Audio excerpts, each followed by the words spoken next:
کئی لوگ دیکھیں داڑیاں کٹا لی, حجاب کرنا چھوڑ دیا, اتنا متنفر ہوئے کہ یار یہ تو سب کچھ ہی غلط ہے, حجاب بھی غلط ہے, داڑھی رکھنا بھی غلط ہے, تو لیٹس گو بیک ٹو جو یہ لوگ اس طرح کا سٹانس اپنا لیتے ہیں نا, اور اس طرح کی رولز اپنا لیتے ہیں اپنی زندگی کے اندر جو کہ اتنے مشکل ہوتے ہیں, اور دین نے بھی ان سے وہ تقاضا نہیں کیا ہوتا, وہ ود ٹائم ختم ہو جاتے ہیں. اب دیکھیں, یا تو دو چیزیں ہوتی ہیں جو میں نے اپنے ایکسپیرینس میں دیکھا, یا تو انسان اپنی نالج کے ذریعے نالج میں بڑھتا جائے اور پھر اس سے وہ چیزیں پھر وہ اپنا لائف سٹائل ایڈجسٹ کرے, یا پھر وقت کے ساتھ ساتھ وہ تھک اتنا جاتا ہے کہ وہ سب سے ہاتھ دھو بیٹھتا ہے.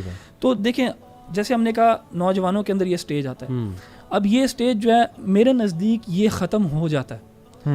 اب یہ دو چیزوں کی وجہ سے ختم ہو سکتا ہے, یا تو آپ کے علم کی وجہ سے ختم ہوگا یا آپ کی عمر کی وجہ سے ختم ہوگا. میں نے یہ دیکھا ہے کہ جو لوگ سیکھتے نہیں ہیں, اپنی نالج کو روک لیتے ہیں نا, وہ تھک کے ختم کر دیتے ہیں اس کو, اور جب وہ ختم کرتے ہیں نا تو وہ ان چیزوں کو بھی ختم کر دیتے ہیں جو کہ دین نے فرض کی ہوئی تھی ان کے اوپر. مثال کے طور پہ وہ نماز سے بھی جو ہے وہ نہیں سسٹین کر سکتے, انہوں نے اتنا ایکسٹریم لائف سٹائل لیا ہوتا ہے کہ ان کو ہو جاتا ہے یار یہ کر نہیں سکتے ہم, اور ظاہر ایج کے ساتھ ساتھ وہ زیلسنس اور وہ جو جوانی کی جو انرجی ہے وہ کم ہوتی ہے, تو وہ پھر جس چیز جب ہاتھ دھو بیٹھتے ہیں نا تو وہ ہر چیز سے ہاتھ دھو بیٹھتے ہیں.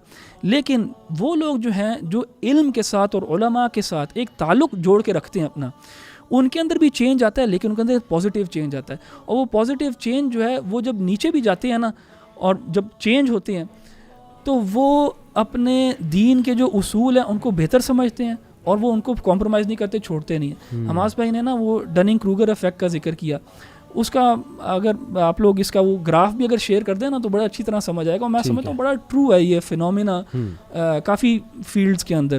تو فینومینا یہ ہے کہ جب انسان کے پاس تھوڑا سا نالج آتا ہے نا, تھوڑا سا نالج, تو اس کو بہت زیادہ کانفیڈنس آ جاتا ہے کہ ہوئے مجھے تو پتہ لگ گیا کہ کیا ہے کیا نہیں ہے, اب تو مجھے سب کچھ پتہ لگ گیا. تو وہ ایک پیک کے اوپر ہوتا ہے جس کو آئی نو ایوری تھنگ والا پیک کیا ہے, یا ماؤنٹ اور ریفیوٹ کرنا اسے زیادہ پسند, وہ اسی پیک پہ ہوتا ہے, اس کے اوپر ہوتا ہے کہ آئی نو ایوری تھنگ, اور وہ ماؤنٹ اسٹوپڈ ہے اس کا پیک. کیونکہ دیکھیں جہل مرکب اسی کو کہتے ہیں کہ آپ کو اپنی جہالت کا خود پتہ نہ ہو, اور یہ وہ لیول ہے کہ انسان سمجھتا ہے کہ مجھے سب کچھ پتہ ہے, لیکن پتہ اس کو نہیں ہے, اس کو نہیں پتہ کہ اس کو نہیں پتہ.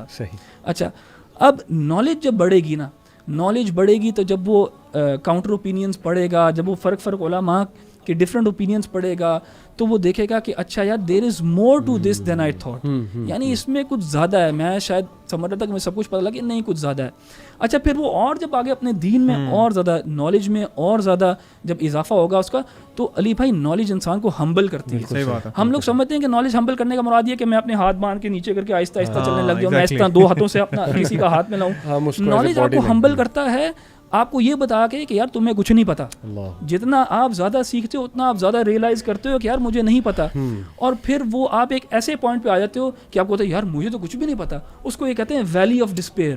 تو ماؤنٹ اسٹوپڈ سے آپ ویلی آف ڈسپیئر میں جاتے ہو جب آپ سیکھتے ہو زیادہ, جب آپ سیکھتے ہو زیادہ آپ کو پتہ لگتا ہے وہ یار مجھے تو کچھ بھی نہیں پتا تھا. اچھا نہیں, پھر آپ نے ڈسپیئر نہیں کرنا, آپ اور سیکھو, اور جب آپ اور سیکھو گے نا پھر آپ کا گراف اوپر جاتا ہے, اور آپ کہتے ہیں ہاں this is starting to make sense, اب مجھے سمجھ آنے لگی ہے. اور پھر اس کے بعد آپ اور سیکھتے ہو تو آپ کا پلیٹو ہوتا ہے, آپ کا کانفیڈنس, کہ آپ کو پتہ لگتا ہے کوئی, پھر آپ کے پاس کوئی بچہ بھی آ کے کہتا ہے نا آئی نو ایوری تھنگ, آپ کو ہوتا ہے یار it is more complicated than you think, ابھی معاملہ جو ہے نا اور سیکھو گے تو پتہ لگے گا. تو آئی بلیو کہ جتنے بھی ہمارے بچے ہیں جس طرح فیل کرتے ہیں, میں ان کو کہتا ہوں کہ نالج سیکھیں, پڑھیں, علماء کے پاس جا کے بیٹھیں, ڈفرینٹ اوپینینس کو پڑھیں, سمجھیں, آپ آہستہ آہستہ ایک میچورٹی کی طرف جائیں گے, آپ کا ذہن کھلے گا. اور اگر آپ نہیں کریں گے تو ایج کے ساتھ آپ تھک جائیں گے, آپ اس کو سسٹین نہیں کر سکتے. میں ان کی بات میں ایڈ کرنا چاہوں گا یہ کہ آئی تھنک حدیث بھی ہے پروفیٹ صلی اللہ علیہ وسلم کی کہ تم اگر دین پہ سختی کرو گے نا, یعنی بہت زیادہ ایفرٹ کرو گے اور اپنی ایبلٹی سے باہر جاؤ گے, تو دین تمہیں تھکا دے گا. او کما قال رسول اللہ صلی اللہ علیہ وسلم. میں اس میں ایک اور چیز سوچ رہا تھا, احمد بھائی بات کر رہے تھے, اسی کو کنٹینیو کرتے ہوئے, کہ میری اپنی بھی جو زندگی کا ایکسپیرینس ہے نا آفٹر کمنگ ٹو دین, وہ یہی تھا کہ علی بھائی جب مجھے کوئی مسئلہ آتا تھا نا, میں خود تو ریسرچ کرتا ہی تھا, لیکن میں علماء کے پاس لازمی جاتا تھا. اور واللہ میں اللہ تعالیٰ کا اتنا شکر گزار ہونا, کچھ علماء اتنے اچھے ہیں, اتنے پیار سے ملتے ہیں, انہوں نے مجھے کبھی بھی مائنڈ نہیں کیا کہ یار تم ہر ہفتے اٹھ کے آ جاتے ہو, کوئی مسئلہ یا مسئلہ لے کے آ جاتے ہو. انہوں نے مجھے بہت پیار سے گائیڈ کیا, اور لٹرلی جب میں ان سے مل کے گیا واپس تو میری پرابلم آدھی سالو ہو چکی تھی. زبردست. تو یہ میں نے بڑا ایک اچھا فیل کیا اپنی لائف میں. دوسرا, میں جس طرح احمد بھائی کہہ رہے تھے نالج کی امپورٹنس کا, تو ہمیں نا کوئی پراپر ایک کائنڈ آف کریکولم فالو کرنا چاہیے کہ یعنی انسان جو دین پہ آ رہا ہے اس کو آگے کیسے چلنا چاہیے, بالکل ٹھیک, کن علماء کے پاس جانا چاہیے, اس میں ادب انسان کیسے سیکھے.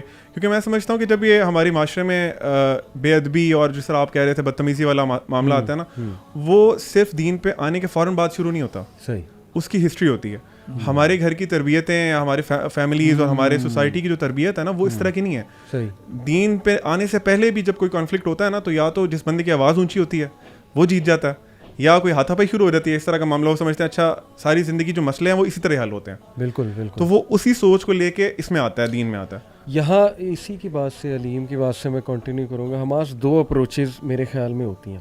ایک ہوتی ہے ورسز اپروچ, کنفرنٹیشن والی اپروچ, ہر کسی کو اپنا اپوزنگ سمجھنا, اپنا اوپوننٹ سمجھنا. ایک ہوتی ہے all inclusive approach. If we see the Quran, انبیاء کی اپروچ آل انکلوسیو تھی. انبیاء کے سینٹینسز آپ دیکھ لیں, موسیٰ علیہ السلام نے کہا میں تیرے رب کی طرف سے آیا فرعون کو. اسی طرح سورہ یاسین میں جو واقعہ ہے, وہ جو ایک بندہ بھاگتا ہوا آیا ٹاؤن اور 3 میسنجر تھے, اس نے کہا میں تمہارے رب کی طرف سے آیا. آل انکلوسیو اپروچ کہ ہم سب اللہ کے بندے ہیں, اللہ تمہارا بھی ہے, یہ نبی نے تمہارے لیے بھی میسج دیا. یہ دو اپروچز کو سامنے رکھا جائے تو میں سمجھتا ہوں کہ پہلی والی اپروچ زیادہ جو ہے نا وہ ہم نے لے لی کہ ورسز ہر کسی کو جج کرنا. اس سے پہلے ابھی اس نے الفاظ بھی نہیں بولے اس کے اٹائر پہ, یا اس نے کوئی ایک آدھی بات بول دی اس پہ اس کو ایک ٹیگ لگا کے جج کرنا اور پھر کنفرنٹیشن اپروچ سے اس کے ساتھ چلنا, تو کہاں وہ بات سنے گا بندہ. بالکل صحیح ہے, ٹھیک ہے. وہ یہی ہے کہ آپ نے پہلے ہی اس بندے کو, بندہ آلریڈی نا مینٹلی طور پر گارڈ میں آ جاتا ہے. ہاں بالکل, وہ ڈیفینس میں آ جاتا ہے, اس نے میرے ساتھ یہ کرنا ہے. بالکل ٹھیک ہے. تو وہ پھر اس کی بندہ کیا سنے گا جب آپ نے مینٹلی اپنے آپ کو پہلے ہی لاک کر لیا, جس کنڈیشن کے ساتھ آئے, جس ایٹیٹیوڈ کے ساتھ آئے, جس وائب کے ساتھ آپ کہہ لیں, بالکل ایسا, اور اس طرح آپ نے ختم کر دیا. سورہ اسراء کی جو آیت ہے بڑی کہ حکمت کے ساتھ جو ہے نا وہ دعوت ہوتی ہے, حکمت اور احسن طریقے سے. اب یہ نہ حکمت نہ احسن طریقہ, ٹھیک ہے, ان دونوں کی کمی کے ساتھ آپ کسی لیول پر کوئی دعوت نہیں کر سکتے. اور دل واقعی میں چینج کرنا وہ اللہ کے ہاتھ میں ہونا. یہ اگر آپ سمجھ کے آگے چلتے ہیں نا, اور یہ جو ہم بات کر رہے تھے, میں بلکہ ریسنٹلی ایک لڑکا میرے پاس آیا تو وہ کہتا کہ ماس بھائی وہ میں کیا کروں کہ وہ میری طرح سوچنے شروع ہو جائیں. ٹھیک ہے نا, میں نے اسے سمجھایا کہ بچے اس طرح نہیں سوچنا. آپ کو پھر وہ عمر بھائی بھی ساتھ تھے, انہوں نے دعوت دی کہ نہیں بھائی اللہ کے لیے کرنا ہوتا ہے, یہ نہیں ہوتا کہ وہ میری طرح سوچنا شروع کر دے. ٹھیک ہے نا. اس کو سارے وہ پریشان ہو رہا تھا, کہتا کہ یہ دنیا میں کا فارمولا ہمیں مل جائے تو پھر تو دنیا میں کوئی مسئلہ ہی نہیں.